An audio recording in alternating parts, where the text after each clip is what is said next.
Vaig començar a fer servir un gestor com Zotero quan cap allà a segon o tercer vaig haver de començar a realitzar entregues en les quals s'havien de citar i el rigor dels autors i de les persones, de les fonts en general, dels treballs era important i vaig veure que hi havia una eina d'aquest tipus a la meva disposició i vaig pensar, bueno, per què no? Anem a provar, aviam com surt, aviam si funciona, aviam què em pot ajudar.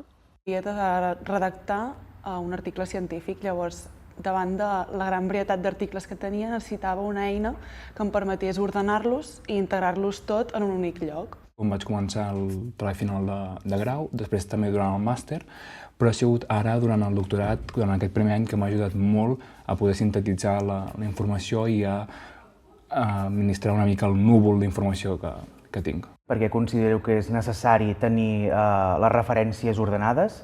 Gràcies al gestor bibliogràfic he pogut visualitzar quines són les referències més importants i quines no. La funció que més m'ajuda de la plataforma és que em permet generar bibliografia ben ordenada i em permet integrar-la de manera molt pràctica i molt ràpida dins l'article o dins l'esborrany d'article que vam generar. És l'extensió del navegador. Jo que he utilitzat el Google Chrome, he tingut l'extensió del Zotero al Google Chrome.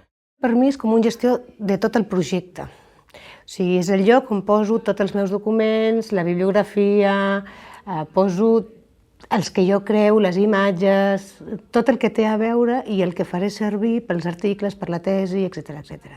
Gràcies a la formació, ja que considero que és una base molt important, he pogut aprendre a utilitzar-la en menys d'un dia, en menys d'una tarda.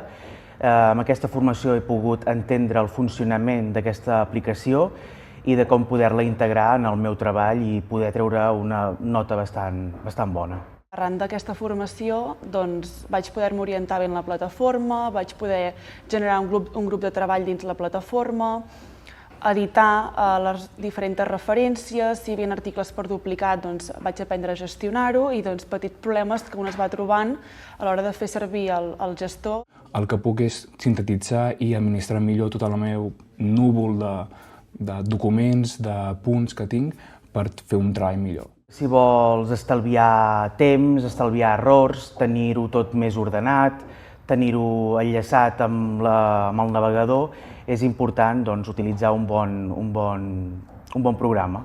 Si vols evitar sentir-te un Sísif, utilitza un gestor bibliogràfic com Zotero i oblida't. Optimitzes molt el temps que tens, és una eina molt intuïtiva, és molt pràctica, tens una organització clau a l'hora de redactar articles científics. No fa falta explicar-li o preguntar-li a un fuster per què necessita fer servir una serra per treballar la fusta. És una eina que és gratuïta, que és disponible a l'abast de tothom, per tant, si teniu l'oportunitat i la coneixeu, feu-la servir, per què no?